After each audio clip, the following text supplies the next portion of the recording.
back again for another installment of Great Games in Chess History. In this game, we're going to be taking a look at a masterclass from Alexander Alekhine, or as most Americans say, Alekhine. Now, after writing a book on Chessable, The Alekhine Defense, The Dark Knight Rises, you definitely know how I feel about the namesake player of the opening, strongly and positively. So a little bit of backstory. Alekhine is known for his fierce, imaginative attacking style. Combined with a great positional and in-game skill, he's highly regarded as a writer, theoretician, having produced innovations in a wide range of chess openings and several opening variations. His namesake opening. He also composed some in-game studies, and in the early 1930s, Alekhine dominated tournament play and won top-class tournaments by large margins. He also played first board for France in 5 chess Olympiads, winning individual prizes in each, 4 medals and a brilliancy prize. And he had offered the former world champion Capablanca a rematch on the same demanding terms that Capablanca had set for him, and negotiations dragged on for years without making much progress. Meanwhile, Alekhine defended his title with ease against Boglobov in 1929 and 1934.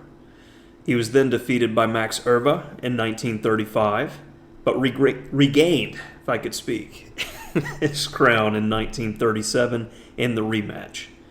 His tournament record, however, remained uneven, and rising stars like Paul Carey's, Ruben Fine, and Mikhail Botvinnik threatened his title. Negotiations for a title match with Carey's or Botvinnik were halted by the outbreak of World War II in Europe in 1939. Negotiations with Botvinnik for a world title match were proceeding in 1946 when Alekhine passed away in Portugal in very unclear circumstances. Alekhine is the only world champion to have died while holding the title. And in this game, we see Alekhine taking on one of our previous best game in history players, Emanuel Lasker. And we know Lasker's solidity and dogmatic style, so I wanted to show with this game, I feel it clearly represents Alekhine as a player. So let's dive right in. And we have a very solid Queen's Gambit decline, and it makes sense for the older, more experienced player to play a solid opening with black, and we'll see in this game how from a very typical solid starting position, Alekhine is just able to conjure pressure and attacking ideas. It's quite nice. E3, castles, and all of this is very typical even today. Bishop D3, you wait, and this is a key moment. A lot of players will play moves like Queen C2, A3, because they want black to take so they can capture in a single go. Notice how after the bishop moves to D3, only now is black capturing in order to make that bishop move a second time and waste a tempo. And knight D5, very solid idea, clearing the square to initiate some trades. And the main move is castle kingside here, where we see takes, E5, and you get this liquidation where white in practice has very little.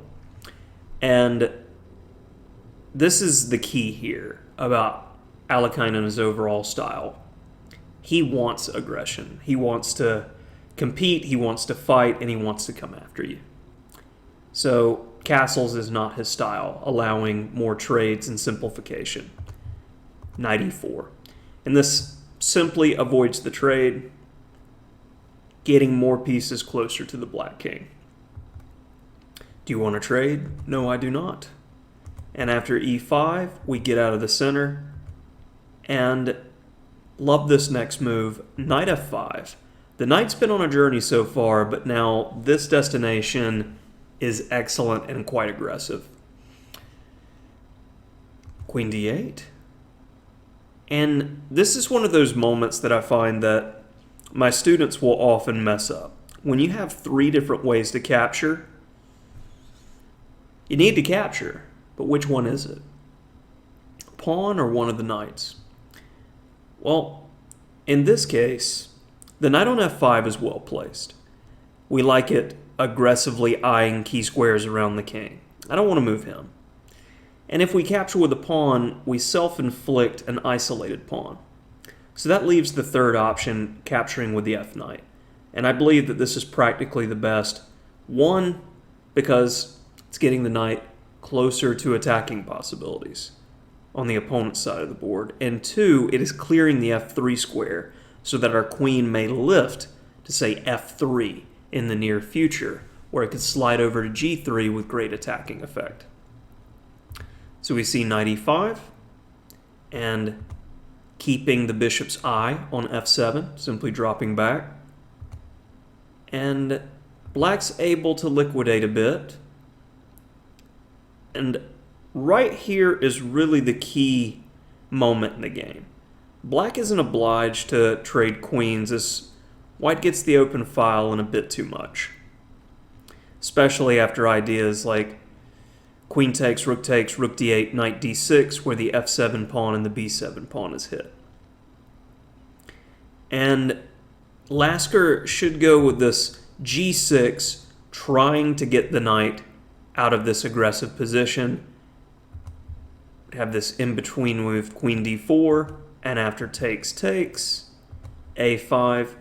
And according to modern theory, this would get equality, and in practice, black has a single game where he's won in this position. But Lasker decided to go with queen b6, and this is really the move that pitches the game.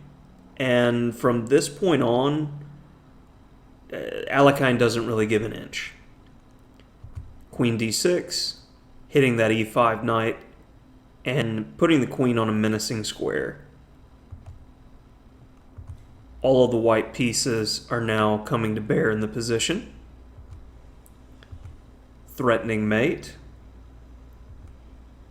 And this is where the machine-like precision, or the Masterclass, really begins. This is where you should pause your video if you're following along to try to figure out how you would press the attack here. All right, hopefully you paused. And Alekhine proceeded with queen g5.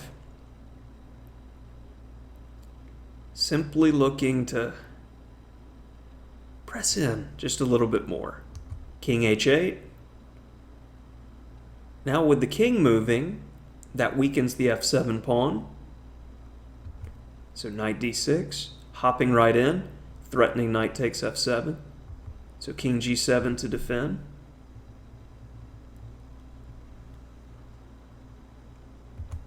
e4, looking to remove the guard. Now knight g8, and black's starting to get in a ball. Now if only we had more attackers. Well, we've got a rook that's easily can pick up and swing over, so rook d3. And at this point, after f6, it is white to play and win. See if you can find the beautiful finish. All right, hopefully you paused your video to try to figure it out. We've got knight f5. Did you see this beautiful move that made Lasker resign? Queen takes g6. And that's the end of the game, because if pawn takes, check. Checkmate.